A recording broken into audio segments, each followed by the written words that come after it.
Uquq zipo sampuli mbili. Kuna uququl abna'i lilaba au ala alaba, na kuna uququl aba'i ala alabna. Kuna watoto kuwakosea na kuwafanyia uovu wazazi, na kuna kinyume, wazazi kuwakosea na kuwafanyia uovu watoto. Mwenyezi Mungu Subhanahu wa Ta'ala kama vile alivyohusia kwa wazazi akasema wawasaina al-insana biwalidayhi, kama vile alivyoweka wasia upande wa wazazi na vile vile upande wa watoto Mwenyezi Mungu ameweka wasia, akatuambia yusikumullahu fi auladikum, Mwenyezi Mungu anawahusia kwa watoto wenu ama katika watoto wenu. Naam, ni wasia kutoka kwa Mwenyezi Mungu Subhanahu wa Ta'ala. Watoto ni neema kubwa Mwenyezi Mungu Subhanahu wa Ta'ala anawakirimu baadhi ya waja wake, na ukitaka kujua watoto ni neema kubwa, nenda kamwangalia yule ambaye kwamba hakuruzukiwa neema kama hii, umuone yuko katika hali gani ya kinafsi, namna anavyoungulika, hana raha. Mwenyezi Mungu Subhanahu wa Ta'ala tuwekee wale ambao kwamba tuna watoto na wale ambao kwamba hawana, Mwenyezi Mungu awaruzuku watoto wema insha Allah. Neema kubwa. Ndo wale wakasema wama lana alla nuqatila fi sabilillahi wa qad ukhrijna min diyarina wa abnaina, kwa nini tusipigane katika sabilillah? Wa qad ukhrijna min diyarina wa abnaina, na tumetolewa katika majumba yetu na nini, na watoto wetu, tumekuwa mbali na watoto wetu. Yani mwanadamu yuko tayari kupigana pindi inapokuwa amewekwa mbali na watoto wake. Namna lilivyokuwa ni jambo kubwa, ni neema kubwa hii neema ya watoto. Lakini lilasafi shadid, kuna wale ambao kwamba hawaitambui neema kama hii. Kuna wale ambao kwamba wanadai hukuku pande moja.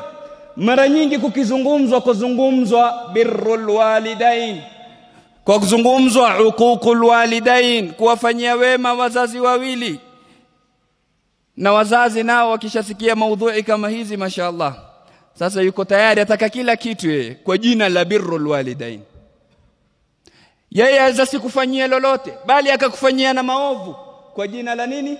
La birrul walidain. La, kama vile mzazi una haki kwa watoto wako, na watoto vile vile wana haki kwako wewe kama mzazi.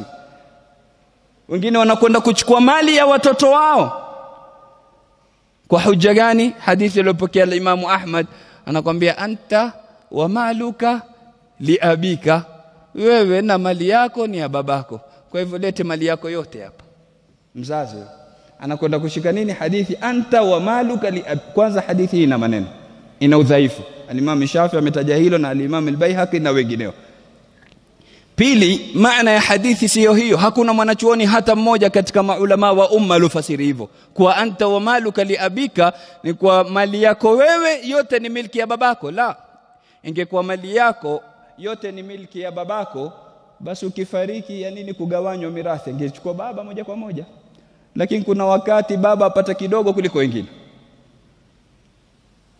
Kwa hivyo anta wa maluka li abik, maulama wanasema maana yake ni kwa wewe ukiwa una mali, babako ni muhitaji, ni fukara, watakikana umpatie, umwangalie, ni wajibu kwako, kama alivyokuangalia wewe udogoni na wewe muangalie. Na ndo maana katika riwaya ya al-Imam al-Hakim an-Naisaburi katika al-Mustadrak ala as-Sahihain, Mtume sallallahu alayhi wasallam ameongeza ibara akasema antum wa amwalikum li abikum idha ihtaju ilaiha, asema nyinyi na mali yenu ni ya baba yenu na baba zenu, lakini watakapokuwa na haja nayo.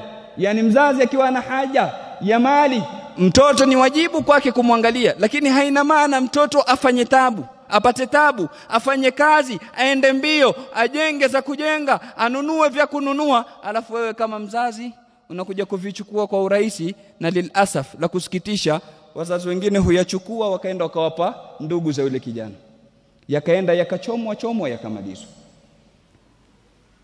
Yule maskini amepata tabu kuyachuma, yanakwenda kupelekwa kwa wengine, pengine ndo wenye hukuku, wale ambao kwamba wasosikia, wale ambao kwamba ni waraibu, wakaenda wakapewa mali ya ndugu zao wakayachoma na kuyaharibu. Kwa hivyo kama vile wazazi wana hukuku, na vile vile watoto wana haki kwa wazazi wao, kama vile wazazi wanastahili kufanywa wema, na watoto vile vile wanastahili kufanywa wema.